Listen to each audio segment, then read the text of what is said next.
health benefits of carrots. Isa-isayin natin, kaibigan. Number 1, they fight cancer. Okay, Wow. siya po ay lumalaban sa cancer. So, hindi ibig sabihin pag may cancer ka na, anti-cancer siya. No.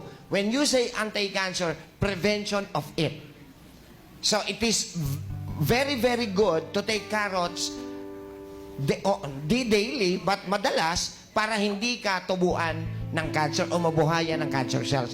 Because carrots do have carotene na pinag-aralan ng mahabang panahon, napakataas ng carotene contents nito na anti-cancer.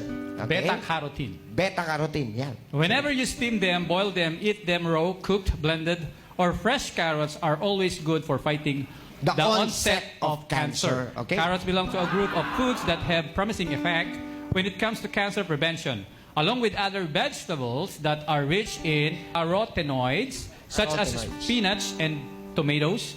Carrots could specifically help prevent breast cancer. Carrots are rich in beta-carotene that gets converted to vitamin A. In addition, carrots are rich in pectins too, which is quite good for your gut.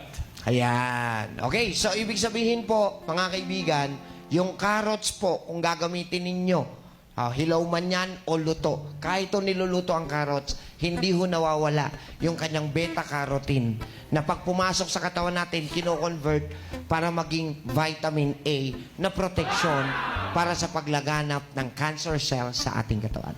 They prevent vision problems. Yeah. It prevents. Hindi pwedeng malabo na mata mo, tsaka kababanat.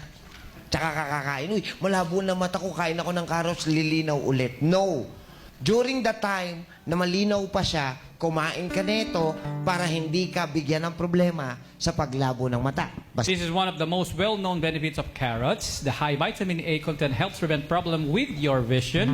Carrot can help you avoid the appearance of cataracts, macular degeneration, and night blindness. Of course, carrots won't help you with problems such as myopia or astigmatism because this will require medical attention. But eating carrots from a young age may help you avoid developing these tissues. Okay, bakit daw po? Because nako-convert nga po yung beta-carotene papunta sa vitamin A. Yung vitamin A po ay kailangan ng ating dugo para mag-circulate properly papunta sa pinakamaliliit na himaymay ng ating ugat, particularly the retina veins. So, isa sa pinakamaliit na ugat na meron tayo ay ang tinatawag na retina veins. At kailangan madaluyan siya ng maayos na daloy ng dugo para manatili ang pagiging malinaw ng kanyang paningin. Kaya nga kung mapapansin nyo, kapag mga diabetiko, sigurado lalabo ang mata. Bakit? Malapot ang dugo dahil sa taas ng glucose composition. At dahil malapot ang dugo, hindi makadaloy sa pinakamaliit na ugat na retina. Kaya ang mga diabetiko, prone magkaroon ng diabetic retinopathy. Eating raw carrots strengthens your teeth and gums. Yan! Eating raw. Ibig sabihin ng raw, hilaw. Pag kinakain nyo po ang carrots ng hilaw, mas maganda pong nguyain nyo siya na matagal dahil yan po ang magpapatibay ng gusto ng inyong ipin, ng inyong gums. Eating raw vegetables like carrots improve blood flow to the mouth and prevents bacteria from building up on your teeth. Kaya, ito, additional info. Kung meron ho kayong mabahong hininga, kasi pag may bacterial infection sa bibig, hindi lang po dito galing ang baho na halitosis. Okay, pag may mabahong hininga po kayo, eat carrots a lot at magugulat po kayo, pumapatay siya ng bacteria within the mouth. Okay, the fluorine content in foods such as carrots, spinach, and apples can keep your tooth enamel in good condition and prevent tooth decay. Yan, because may fluoride din po na content si carrots. Pwede pala siyang Pag kinain ng hilaw, ha? Number 4, they help control cholesterol levels. Yan, ito mga sakit na marami, akala nila, pag mataas ang cholesterol nila, pag pumunta ho kayo sa kahit saan, bibigyan ho kayo ng cholesterol drugs para bumaba ang inyong cholesterol. Mali. Statin? Statin drugs. You don't need to take statin drugs because cholesterol is very essential para sa katawan mo at mabuhay ka ng healthy. Huwag niyong pabababain ang cholesterol niyo sa pamamagitan ng gamot. Pabababain natin ang cholesterol na sobra sa pamamagitan ng sweating, hindi ng gamot. pag uminom kayo ng gamot sa kolesterol, it will damage your liver and kidney. At maniwala kayo, yan ang dahilan kung bakit maraming sira ang kidney ngayon. Hindi ba kayo nagtataka? Wala namang dialysis center nung araw Ba't biglang nagkaroon? At halos lahat ng bayan meron na. Ayan. See? Because you are doing something to damage your kidney without us knowing it. Kaya meron Doc Atoy para ipaalam ito. You don't need cholesterol drugs. Along with the benefits of carrots for your cardiovascular health, this vegetable can also help reduce your cholesterol levels.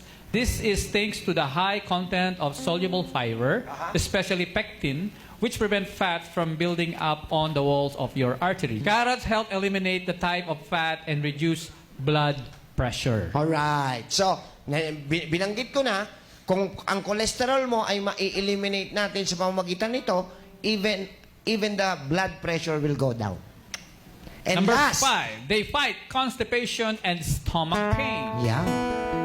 So kung meron ho kayong masakit na tiyan at gusto nyo laging umiinom ng antacids, mag-carrot juice kayo. Kung kayo ay nahihirapang dumumi at kailangan nyong uminom ng kung ano-anong laxative, mag-carrot juice kayo. They fight constipation and stomach pain. The high fiber content in carrots improve your body ability to eliminate waste and prevent constipation. Yan. It also counts any stomach pain or excess acidity thanks to the mineral salt content made up of sodium, Yun. chlorine, potassium, and the vitamin B. Yan. Yun yung composition ni carrots na makukuha ng ating digestive system kung bakit natutulungan niya tayo to eliminate the toxins in the digestive system. Tandaan nyo, pag kayo ay constipated, delikado. Hindi ka makadumi Imagine, iniipon mo yung dumi. Yung basura nga, pag hindi mo itinapon sa takdang oras, naiipon yung basura, nababahuan kayo. Nabubulok. What more sa loob ng ating katawan? Yeah. At ang tamang pagdumi should be 2 to 3 times a day. 2 to 3 times a day. Okay, so kailangan po nakakadumi tayo. At makakatulong po na malaki ang carrots. Pero, syempre, hindi pwedeng walang water. Tandaan nyo, everything, kailangan po may panulak tayo. At ang panulak natin, the best ay ang tubig. Alright, so mga Meron kaibigan.